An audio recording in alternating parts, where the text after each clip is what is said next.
दोस्तों आज की वीडियो में हम बात करेंगे एक ऐसे शख्स के बारे में जिसकी स्पीड को सिर्फ हाई डेफिनेशन कैमरा ही रिकॉर्ड कर सकते हैं और जिसने ये प्रूफ किया है कि एक इंसान चीते की रफ्तार से भी दौड़ सकता है। जी हाँ दोस्तों, मैं बात कर रहा हूँ उसैन बोल्ट की।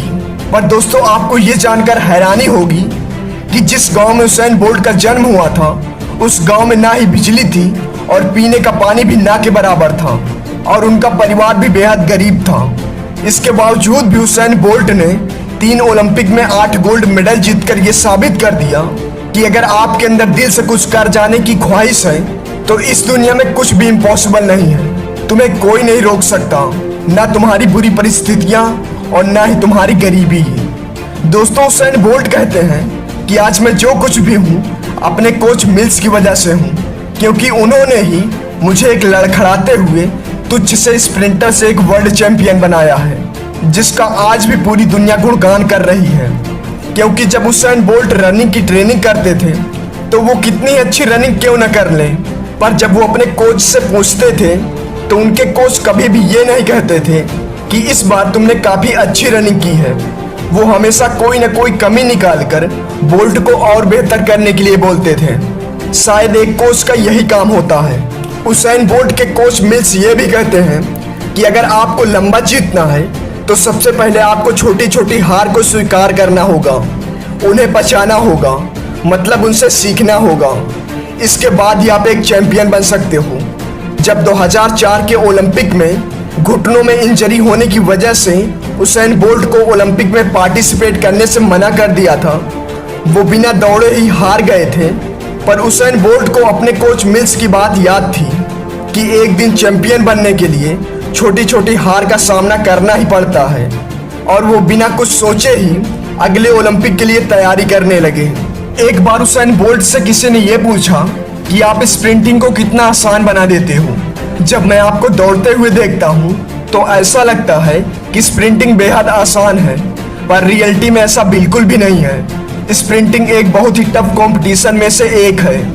इस पर उसैन बोल्ट ने कहा, मैं आज जहाँ पर भी हूँ मुझे यहाँ तक पहुँचने में काफ़ी मेहनत लगी है, बहुत ही ज़्यादा हार्ड वर्क और कठिन ट्रेनिंग करनी पड़ी है। क्योंकि जब मैं कभी कभी सुबह उठता हूँ तो ये याद आता है कि आज तो बहुत ही टफ ट्रेनिंग है, इसलिए नहीं जाता हूँ, पर मुझे ना चाह कर भी जाना पड़ता है। फिर मैं अपनी ट्रेनिंग को कंप्लीट करता हूँ, क्योंकि ट्रेनिंग करना रनिंग करने से काफ़ी डिफिकल्ट होता है। फिर भी मैं अपनी ट्रेनिंग को कभी भी मिस नहीं करता, और शायद इसी वजह से उसैन बोल्ट 9 साल तक टॉप पर रहे। उसैन बोल्ट कहते हैं कि अगर आपको किसी भी गेम को जीतना है, फिर चाहे वो रनिंग हो या कुछ और, तो सबसे पहले आपको मेंटली स्ट्रॉन्ग और पॉजिटिव होना पड़ेगा, तभी आप एक कंपटीशन को जीत सकोगे। क्योंकि जब मैं रनिंग करने के लिए ट्रैक पर उतरता हूँ तो अगर कोई प्लेयर जो मुझसे बेहतर है वो मेरे बगल में है तो मैं उससे हारने के बारे में नहीं सोचता। हो सकता है कि आज का दिन उस प्लेयर के लिए बुरा दिन हो और मैं उससे कम बेहतर होते हुए भी जीत जाऊं। इसलिए मैं हर एक कंपटीशन में अपने माइंड को पॉजिटिव और स्ट्रॉन्ग रखता हूं, और एक खिलाड़ी की जीत के लिए ये बहुत ही ज़रूरी होता है। दोस्तों अब हम बात करेंगे उसैन बोल्ट के बारे में कुछ ऐसी बातें जो शायद ही आपने सुनी होगी। आपने उसैन बोल्ट को कई बार इस पोज में देखा होगा। ये उसैन बोल्ट का विनिंग पोज है। वो किसी भी कंपटीशन को जीतने के बाद कुछ इस प्रकार पोज करते हैं, और ये उसैन बोल्ट का विक्ट्री पोज है। और इस पोज के लिए उसैन बोल्ट आज भी काफ़ी फेमस है। बीजिंग ओलंपिक 2008 में उसैन बोल्ट ने 100 मीटर की रेस को 9.69 सेकंड में जीतकर रिकॉर्ड ब्रेक किया था। पर रनिंग करते समय उनके शू लेस ढीले थे। पर according to study university of Oslo, अगर बोल्ट के शू लेस बंधे होते तो बोल्ट ये रिकॉर्ड 9.60 सेकंड में तोड़ देते। उसैन बोल्ट का जन्म ही जैसे स्पोर्ट के लिए हुआ था। उनकी स्पोर्ट की फर्स्ट चॉइस क्रिकेट थी। बचपन में वो अपने भाई के साथ गांव की गलियों में क्रिकेट खेला करते थे, पर अपने क्रिकेट कोच की सलाह पर उन्होंने रनिंग करना स्टार्ट किया और उसी में अपना करियर बनाया।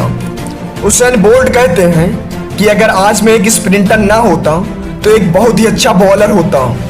तो हे दोस्तों, आज की वीडियो आपको कैसी लगी कमेंट करके जरूर बताना। अगर वीडियो अच्छी लगी हो तो इस वीडियो को लाइक करने के साथ ही हमारे चैनल को सब्सक्राइब जरूर करना।